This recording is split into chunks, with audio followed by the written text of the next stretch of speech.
Canberra Class dibuat karena pengalaman buruk Australia berkonflik melawan militer Indonesia. Australia saat ini tengah memperkuat kemampuan serangan amfibi militernya dengan hadirnya landing helikopter Dock alias LHD Canberra Class. Canberra Class memang saat ini menjadi flagship AL Australia. Canberra Class akan menjadi kapal induk bagi AL Australia untuk mengibarkan ular-ular perangnya kepada siapapun yang mencoba mengganggu kepentingan nasional negeri Kanguru. Keberadaan LHD ini meningkatkan mobilitas militer Australia secepat kilat dalam menghadapi sebuah kontingensi. Dikutip dari Seaforth, Australia memikirkan rencana awal untuk memulai membuat Canberra Class sejak tahun 2000-an silam. Militer Australia berpikir jika memajukan pertahanan hingga ke garis depan lawan ialah wujud taktik peperangan terbaik saat ini. Oleh sebab itulah ada sebuah tantangan di mana militer Australia harus mempunyai wahana yang mampu membawa unsur tempurnya ke garis depan dalam sekali layar. Jawabannya cuma satu, yakni membuat kapal induk entah itu kelas ringan atau berat.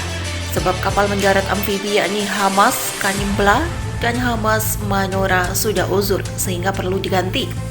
Tender lantas diumumkan Australia pada 2004 di mana DCN Prancis langsung menawarkan LHD Mistral.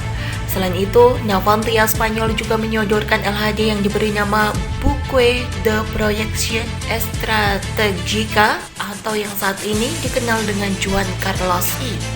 Perlu 3 tahun bagi DCN dan Navantia berebut kontrak program kapal induk ringan Australia. Menhan Australia saat itu, Robert Hill, memberikan persyaratan ketat di mana militernya membutuhkan kapal induk ringan dengan berat 20.000 ton. Kemudian panjang sekitar 230 meter, lebar 32 meter dan mampu menjelajah 17.000 km jauhnya. Belum cukup sampai situ, di mana kapal harus mampu membawa kendaraan lapis baja sebanyak 110 unit. Masih harus bisa ditambah menampung pasukan sebanyak 358 personel dan 8 unit helikopter. Hingga akhirnya pada 2007 Navantia dengan proposalnya lah yang diterima Australia karena dinilai mampu mengakomodir segala persyaratan di atas. Tanpa menunggu lama, tepatnya pada 2008 proses pembangunan Canberra Class dimulai. Perlu sekitar 6 tahun agar Canberra Class jadi sepenuhnya dan resmi operasional. 2 LHD yakni HMAS Canberra dan HMAS Adelaide kini resmi operasional di tubuh RAN. Namun banyak pihak di Australia mengkritik pembuatan 2 LHD ini karena dinilai terlalu besar dan mahal.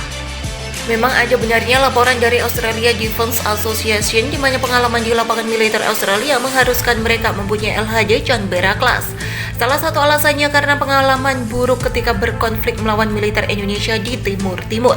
Seperti diketahui, jika Australia merupakan pemimpin pasukan International Force for East Timor atau INTEREM yang dipayungi oleh PBB masuk ke Timur Timur. Australia sampai mengerahkan 5.500 personel mendarat di bumi Lorosai.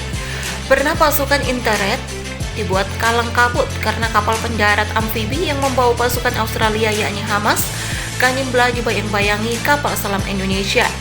Kapal selam Indonesia siaga tempur di Laut Timur membuat HMAS Canimbla takut ditorpedo hantu laut NKRI itu.